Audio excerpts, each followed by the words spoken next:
Researchers at Princeton University looked at more than 20 years worth of data to answer a pretty simple question. Does the government represent the people? Now, this is what they found. The preferences of the average American appear to have only a minuscule, near zero, statistically non-significant impact upon public policy.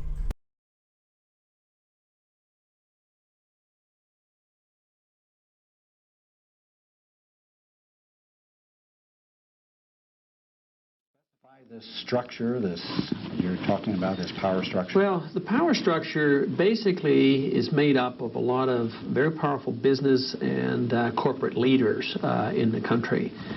This group of elitist bankers and industrialists who get control not only of the banking system and the monetary system, but really our foreign policy and our government. I wrote a little speech and gave a speech right before I left Congress, and I said I don't think the members of Congress really know how little effect they have in controlling things. Really, and that means that the Congress itself doesn't have much control. The people doesn't have much they don't have much to say about it either.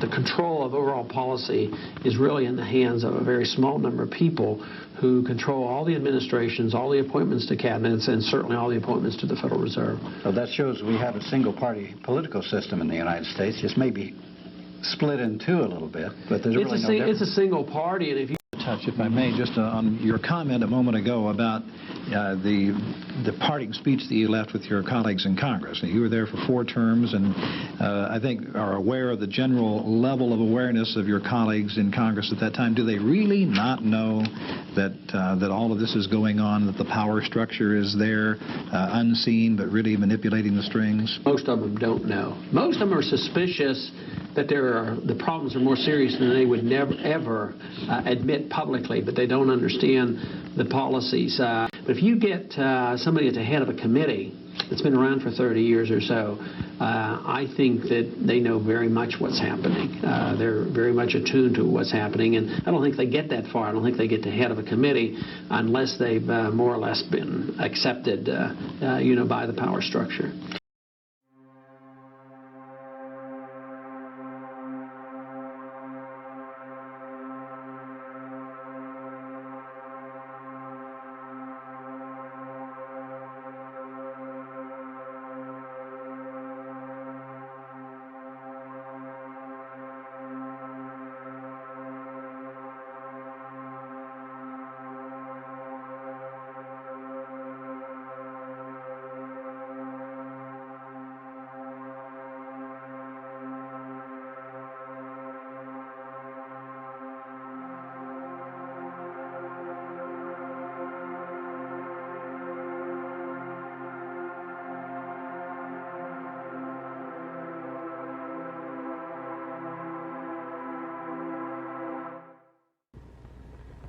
In the councils of government, we must guard against the acquisition of unwarranted influence, whether sought or unsought, by the military-industrial complex.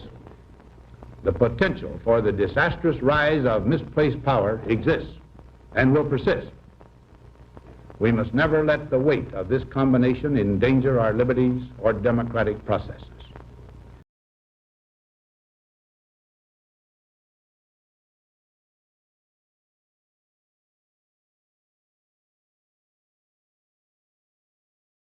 Interesting question.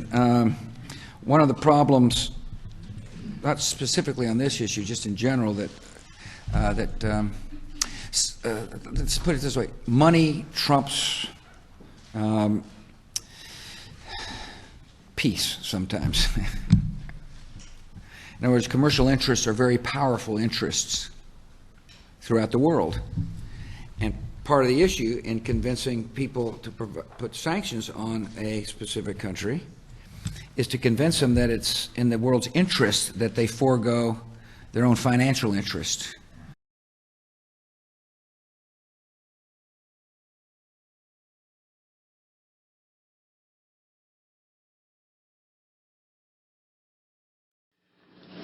Ron, there's an old statement I've read and heard about people saying in Congress, the banks never lose.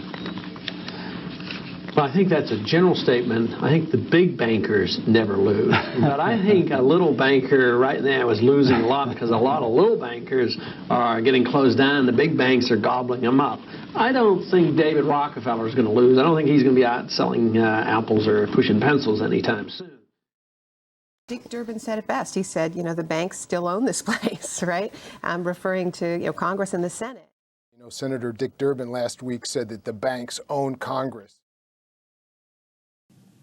Incredibly, the 6 largest banks in America. This is wealth. This is power. This is who owns America. The 6 largest banks in America have over $10 trillion in assets. 6 banks, $10 trillion, equivalent to 54% of the GDP of this nation.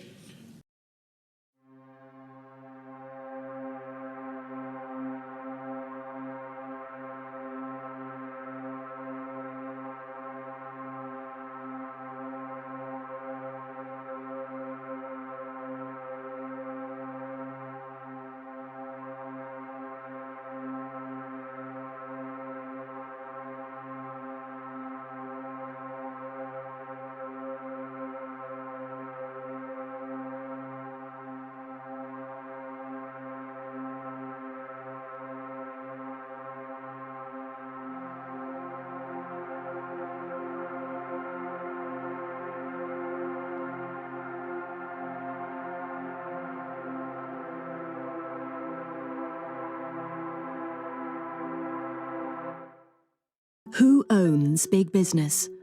Today, the answer must be passive investors. This huge and growing market of passive investment is dominated by only 3 big American asset managers: BlackRock, Vanguard, and State Street.